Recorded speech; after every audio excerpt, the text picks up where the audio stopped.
Hello friends, welcome to my YouTube channel KL study friends. MP वर्ग 2 CDP की ये हमारी दूसरी क्लास रहेगी, जिसमें हमारा फर्स्ट टॉपिक जो दिया गया है बाल विकास की अवधारणा और इसका अधिगम से संबंध। तो पहली क्लास में हमने आपको मनोविज्ञान के बारे में और इसके बाद बाल मनोविज्ञान और फिर बाल विकास का विकास कैसे हुआ और जो आपका जो बाल विकास है उसका उदय कैसे कैसे होता गया, ये सारी चीज़ें हमने देख ली थी। इसके बाद आपको वृद्धि और विकास, जो आपका पहला ही टॉपिक दिया गया है कि विकास की अवधारणा और इसका अधिगम से संबंध, तो वृद्धि और विकास के बारे में सारी चीज़ें देख ली थी कि वृद्धि क्या कहलाती है और आपका विकास क्या होता है। ठीक है, आज की क्लास में हम पढ़ेंगे विकास के आयाम। यहाँ से आपका एक क्वेश्चन बन जाता है, जैसे आपको 4 ऑप्शन देंगे और पूछ लेंगे कि कौन सा शारीरिक विकास से संबंधित क्षेत्र नहीं है या फिर मानसिक विकास के अंतर्गत क्या क्या आता है। तो ये सारी चीज़ें यहाँ पर हम देख लेते हैं। ठीक है, तो ये आपके समझ पर डिपेंड करता है कि आप समझ करके यदि पढ़ते हैं तो ये आपके सारे सेशन आपकी पेडागोजी में भी हेल्प करते हैं, सभी सब्जेक्ट की। ठीक है, तो आपको यदि पेडागोजी आपके सब्जेक्ट की करनी है, जैसे आपका सब्जेक्ट साइंस है, तो आपको CDP समझ के पढ़नी होगी, क्योंकि आपकी जो पेडागोजी है वो सेम ही होती है। ठीक, तो देखते हैं विकास के आयाम, एस्पेक्ट्स ऑफ डेवलपमेंट। क्या होते हैं विकास के आयाम? तो हमने जब वृद्धि और विकास के बारे में आपको बताया तो वहाँ पर बताया था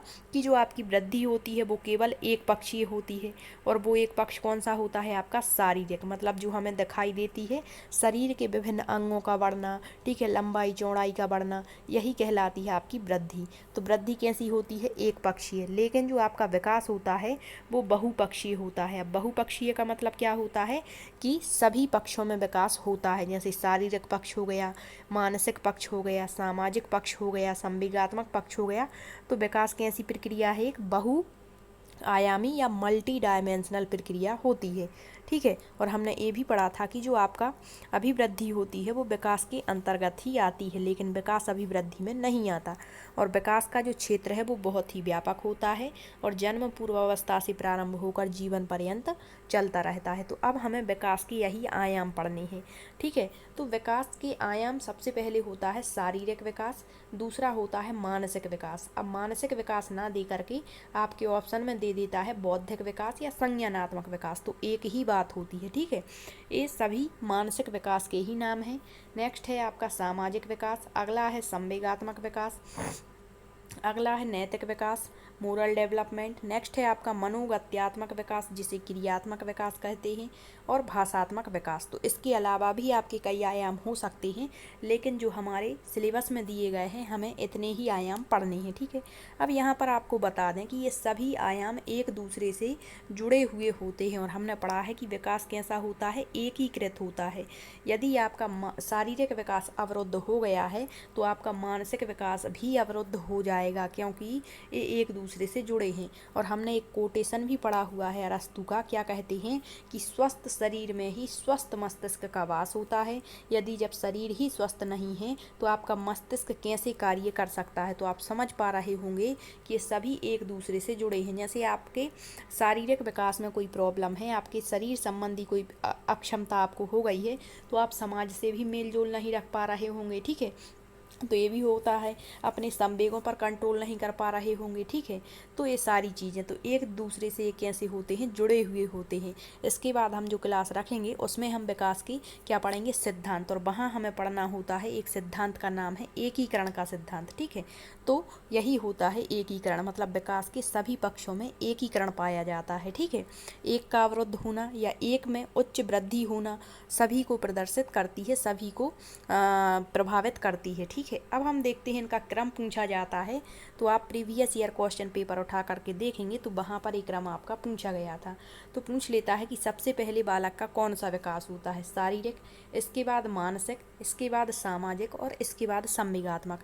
तो ये तो विकास का क्रम होता है। अब आपको बता दें कि यदि ये क्रम नहीं दिया है तो ये दोनों एक्सचेंज हो सकते हैं, मतलब सामाजिक की जगह संवेगात्मक भी कर सकते हैं हम, और संवेगात्मक की जगह सामाजिक। ठीक है, लेकिन ये कभी भी मतलब परिवर्तित नहीं होते हैं, तो याद रखेंगे एक क्रम। ठीक है, अब हम एक एक करके आपके विकास के आयाम को डीपली समझने का प्रयत्न करते हैं। आपको बस रटना कुछ भी नहीं है, समझते हुए एक बार क्लास को देखना है, सारी चीज़ें ऑटोमेटिकली आपके माइंड में आ जाएंगी। ठीक, तो सबसे पहले आपका शारीरिक विकास अर्थात फिजिकल डेवलपमेंट क्या होता है? तो शरीर में होने वाले बाह्य और आंतरिक, चाहे बाहरी परिवर्तन हो चाहे आंतरिक परिवर्तन हो, दोनों ही विकास के अंतर्गत आते हैं। और हमने पढ़ ही रखा है फर्स्ट क्लास में कि जो विकास होता है वो बाह्य और आंतरिक दोनों होता है। हमें दिखाई भी नहीं देता और दिखाई कुछ चीज़ें देती भी हैं, लेकिन जो आपकी अभिवृद्धि है, जिसे हम वृद्धि ग्रोथ कहते हैं, वह केवल कैसी होती है, बाह्य होती है। उसे हम देख पाते हैं, जैसे मनुष्य की लंबाई का बढ़ना, ऊंचाई का बढ़ना, ठीक है। तो जो आपका शरीर में होने वाला परिवर्तन है, चाहे बाहरी परिवर्तन हो चाहे आंतरिक इंटरनल आपका परिवर्तन हो, ये दोनों ही किसके अंतर्गत आएंगे, आपके शारीरिक विकास के अंतर्गत आते हैं। जैसे यहाँ पर दिया है पक्ष क्या क्या होते हैं, तो यहाँ से आपका क्वेश्चन पूछा गया था पिछली बार। तो आपके शारीरिक विकास में आपकी ऊंचाई होती है, ये हमें दिखाई देती है, तो ये तो बाहरी पक्ष हो गया। भार हम तौल सकते हैं, तो ये भी आपका बाह्य पक्ष है। नेक्स्ट है मांसपेशियाँ, ये हमें दिखाई नहीं देती, तो कैसी हैं, आंतरिक हैं, लेकिन है तो शारीरिक विकास ही, ठीक है। स्नायु मंडल, हड्डियाँ, रक्त संचार, ग्रंथियों का विकास, दांत, हाथ पैर फेफड़े सभी का विकास, तो ये सब किसके अंतर्गत आती हैं, आपके शारीरिक विकास के अंतर्गत। अब इससे क्वेश्चन क्या बनता है, तो अभी हम इसके बाद में क्वेश्चन भी लगा लेंगे, साथ ही साथ में आपको क्वेश्चन भी देने का प्रयत्न कर रहे हैं, ताकि आप सारे सेशन को अच्छे से समझते हुए कंप्लीट कर सकें, ठीक। अब हम देखते हैं मानसिक विकास को। मानसिक जिसे ही बौद्धिक या संज्ञानात्मक विकास कहते हैं, जिसे मेंटल डेवलपमेंट कहते हैं। मानसिक का मतलब होता है आपका कि मानसिक विकास से तात्पर्य बालक की उन सभी मानसिक योग्यताएं और क्षमताएं में वृद्धि और विकास से है, जिसके परिणाम स्वरूप विभिन्न प्रकार की समस्याओं को सुलझाने में अपनी मानसिक शक्तियों का प्रयोग करता है। तो मानसिक विकास आपको हर एक आपके सिद्धांत में काम आने वाला है, चाहे जीन पियाजे का सिद्धांत हो चाहे आपका नैतिक विकास का सिद्धांत हो, क्योंकि आपकी जो मानसिक क्रियाएं होती हैं वो क्या कहलाती हैं।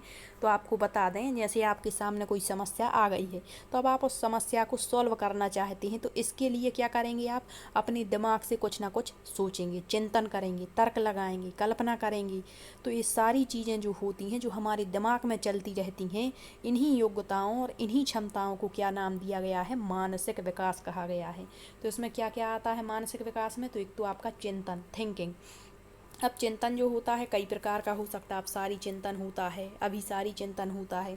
तो अपसारी का मतलब होता है खुले रूप से सोचना, अपसारी मतलब बंद रूप से सोचना, ठीक है। तर्क, कई प्रकार के तर्क आप सोचते हैं समस्या सॉल्व करने के लिए, कल्पना करते हैं। स्मृति, समस्या समाधान। बुद्धि, संवेदना, आपने पढ़ा होगा ज्ञान की पहली सीढ़ी संवेदना कहलाती है, दूसरी सीढ़ी प्रत्यक्षीकरण। तो ये सब आपके मानसिक विकास के अंतर्गत आते हैं। जब हम संवेदना को पढ़ेंगे तो वहाँ आपको पूरा डीपली बताने का प्रयत्न करेंगे, ठीक है। प्रत्यक्षीकरण, जिज्ञासा, निर्णय लेना, विचार करना, निरीक्षण करना, अवलोकन करना। तो ये सारी चीज़ें आप याद रखेंगे किसके अंतर्गत आती हैं, मानसिक विकास की। अब यहाँ पर 3 ऑप्शन दे देंगे, जैसे कह दिया चिंतन, तर्क, कल्पना, और एक दे दिया आपको स्नायु मंडल। और आपसे पूछ लेंगे कि बताइए मानसिक विकास का क्षेत्र कौन सा नहीं है, तो आप आसानी से बता देंगे स्नायु मंडल। स्नायु मंडल आपका शारीरिक पक्ष है, ना कि आपका मानसिक। मानसिक पक्ष तो ये सारे दिए गए हैं, ठीक है। अब हम नेक्स्ट देखते हैं सामाजिक विकास, सोशल डेवलपमेंट। तो इसके नाम से ही स्पष्ट है कि जो बालक है समाज से मेल जोल रखता हो, सोशल इंटरेक्शन करता हो, ठीक है। तो इसमें क्या आ जाता है, तो समाज के नियम कानून होते हैं, अपनी परंपराएं होती हैं, मूल्य बनाते हैं वो, सहयोग, आत्मसम्मान होता है, अपना अपना स्वाभिमान, विचारधाराएं कहाँ से निकलती हैं, समाज से। तो ये सारी चीज़ें आपकी किस में आती हैं, सामाजिक विकास में आती हैं। नेक्स्ट है संवेगात्मक। संवेग आपने पढ़ा ही होगा, मैकडूगल का आपका जो सिद्धांत है, उन्होंने आपकी 14 संवेग और मूल प्रवृत्तियाँ बताई हुई हैं। इमोशनल डेवलपमेंट, तो ये क्या होता है, तो संवेगात्मक व्यवहार का यहाँ बालक विकास करता है, मतलब बालक में संवेगों का विकास होता है, जैसे भय, क्रोध, घृणा, प्रेम, उत्तेजना इत्यादि चीज़ें, ठीक है। तो आपसे पूछ लेगा बताइए संवेगात्मक विकास के अंतर्गत कौन सा एक नहीं आता या कौन सा क्षेत्र आता है। नेक्स्ट है मनोगत्यात्मक विकास, ये इम्पोर्टेंट है, यहाँ से हर बार क्वेश्चन बनता है। तो मनोगत्यात्मक, जिसे मोटर स्किल डेवलपमेंट कहते हैं। मनोगत्यात्मक विकास सामान्य से विशिष्ट की ओर होता है और ये 2 प्रकार का होता है। तो जैसे आपसे 4 ऑप्शन दे दिए, कह दिया कि कूदना, क्या कह दिया, जैसे कह दिया कूदना, फिर कह दिया यहाँ पर आपसे सीढ़ियाँ चढ़ना उतरना, फिर कह दिया आपसे साइकिल चलाना और एक कह दिया आपसे लिखना। और यहाँ पूछ लेगा कि बताइए कौन सा एक सूक्ष्म पेशीय कौशल का उदाहरण है। तो आपको समझने का प्रयत्न करना है यहाँ पर। यदि आपने समझ लिया तो फिर कोई क्वेश्चन यहाँ से गलत नहीं होगा। तो जो आपका मनोगत्यात्मक विकास है कैसा होता है, सामान्य से विशिष्ट, दो प्रकार का, एक तो स्थूल और एक होता है सूक्ष्म पेशीय कौशल। तो स्थूल का मतलब होता है बड़ा, क्या होता है, ग्रॉस मोटर स्किल कहते हैं जिसे, इसका मतलब होता है बड़ा, और सूक्ष्म का मतलब होता है छोटा। क्या इतना आपको समझ में आया? स्थूल मतलब बड़ा और सूक्ष्म मतलब होता है छोटा। तो स्थूल का मतलब यहाँ पर है कि जहाँ पर बालक का संपूर्ण शरीर अर्थात बड़ी मांसपेशियाँ सक्रिय होती हैं। मतलब जब यदि बालक कोई कार्य कर रहा है और उसमें उसका पूरा शरीर चलायमान हो, गतिमान हो, या पूरा शरीर उसमें हिलडुल रहा हो या कार्य कर रहा हो, तो वो आपका स्थूल मतलब बड़ा ही, बड़ा का मतलब संपूर्ण शरीर, ठीक है। जैसे हाथ, पांव, धड़, घुटने आदि पर नियंत्रण और समन्वय स्थापित करना। अब इसके एग्जाम्पल से आपको समझाते हैं। जैसे कहा चलना, तो जब कोई बालक या कोई भी व्यक्ति चलता है तो उसका संपूर्ण शरीर चलायमान होता है, तो एक इसका उदाहरण हो गया स्थूल का। जैसे दौड़ना, दौड़ेगा तो तब भी आपका पूरा शरीर कार्य करेगा। तैरना, उछलना, कूदना, लुढ़कना, खिसकना, घुटनों के बल चलना, ऐसा तो नहीं है कि वो जैसे कूद रहा है तो केवल उसके पांव ही कार्य करेंगे, अन्य शरीर स्थिर रहेगा, नहीं, संपूर्ण शरीर कार्य करेगा, ठीक है। गेंद फेंकेगा तब भी संपूर्ण शरीर कार्य करेगा। पकड़ना, सीढ़ियाँ चढ़ना उतरना, साइकिल चलाना, नृत्य करना इत्यादि, और ये मोस्ट इम्पोर्टेंट एग्जाम्पल हैं। इन्हीं को आपको बस पढ़ना है, इसके अलावा क्वेश्चन नहीं बनता है, ठीक। नेक्स्ट है सूक्ष्म पेशीय कौशल, जिसे फाइन मोटर स्किल कहते हैं। तो इसमें छोटी मांसपेशियाँ, जैसे जैसे लिखना है, ठीक है, तो इसमें केवल हमारा हथेली कार्य करेगी, मतलब ये छोटा हो गया, ठीक है। तो यहाँ पर छोटी मांसपेशियाँ सक्रिय होती हैं, जैसे आँख, कलाई, उंगलियों का विकास आदि पर नियंत्रण और समन्वय किया जाता है। अब इसके एग्जाम्पल हैं, जैसे खाना, खाना खाने में केवल मुंह और आपका हाथ कार्य करेगा। पीना, लिखना, ये इम्पोर्टेंट है, ये पूछा जाता है। टाइप करना, केवल हथेली कार्य करेगी। बालों को कंघा करना, केवल हथेली कार्य करेगी। ब्लॉक बिल्डिंग, सूज लेस बांधना, हथेली कार्य करेगी। टाई की गांठ बांधना, तब भी हथेली। सुई में धागा पिरोना, हाथ कार्य करेगा। वस्त्र पहनना, चित्रात्मक पहेलियाँ, धागे में मोती पिरोना। तो ये सारे आपके सूक्ष्म पेशीय कौशल के उदाहरण हैं। तो आपको स्थूल और सूक्ष्म पेशीय कौशल में इतना ही याद रखना है। अब हम देख लेते हैं आपके इससे बनने वाले क्वेश्चन आपके आयामों से। जैसे दिया है, निम्न में से कौन सा विकास का एक आयाम नहीं है। तो अभी हमने पढ़ा शारीरिक विकास है, मानसिक है, संवेगात्मक है, लेकिन आर्थिक विकास आपके विकास का आयाम नहीं है। तो हमें यही बताना है कौन सा नहीं है। क्वेश्चन अच्छे से पढ़ना, पीछे नेगेटिव वर्ड दिया होता है और हम उसे नहीं देखते और गलत लगा देते हैं, तो इसका करेक्ट आंसर ऑप्शन डी हो जाएगा, ठीक। तो यहाँ बेसिक से हम क्वेश्चन बताते हैं कि किस तरीके से पूछे गए हैं और कैसे पूछे जा सकते हैं। नेक्स्ट है भाषा, चिंतन, स्मृति, संवेदना। बस इतना ही पढ़ लिया, फिर बाकी पढ़ने की ज़रूरत ही नहीं पड़ेगी आपको यदि आपने समझ लिया है तो। ये सारी चीज़ें किसके अंतर्गत आती हैं, विकास के किस आयाम में? तो ये सारी चीज़ें आपके मानसिक विकास के अंतर्गत आती हैं, मेंटल डेवलपमेंट के अंतर्गत आती हैं। नेक्स्ट है आपका, निम्न में से कौन सा एक शारीरिक विकास का क्षेत्र नहीं है? तो स्नायु तंत्र तो है, हमने अभी पढ़ा। ऊंचाई और भार, ये भी है। शारीरिक अंगों के अनुपात में वृद्धि और बालक की रुचि में वृद्धि, नहीं। तो यहाँ पर जो है ये तीनों आपके शारीरिक विकास के क्षेत्र हैं, इसीलिए गलत हो जाते हैं, हमसे नहीं पूछा है। तो करेक्ट आंसर ऑप्शन डी हो जाएगा, बालक की रुचि में वृद्धि। और रुचि तो आपकी किस में आ जाती है? मानसिक विकास में, ठीक। नेक्स्ट है क्वेश्चन, आत्मसम्मान, स्वाभिमान तथा विचारधारा का जन्म किस विकास के अंतर्गत होता है या आता है? तो ये आपके सोशल डेवलपमेंट, सामाजिक विकास के अंतर्गत आता है। करेक्ट आंसर आपका ऑप्शन ए हो जाएगा, ठीक। नेक्स्ट क्वेश्चन है, विकास की हर अवस्था के अपने अपने जोखिम और खतरे होते हैं, यह कथन कैसा है? तो ये हमने पढ़ा है कि विकास की हर अवस्था में अपने अपने खतरे होते हैं और अपने अपने जोखिम होते हैं, तो यह कथन पूर्ण रूप से सही है। तो जब हम विकास की अवस्थाएं पढ़ेंगे, आपकी शैशवावस्था, किशोरावस्था, बाल्यावस्था, तो वहाँ इसके बारे में आपको डीपली बताने की कोशिश जरूर करेंगे, ठीक है।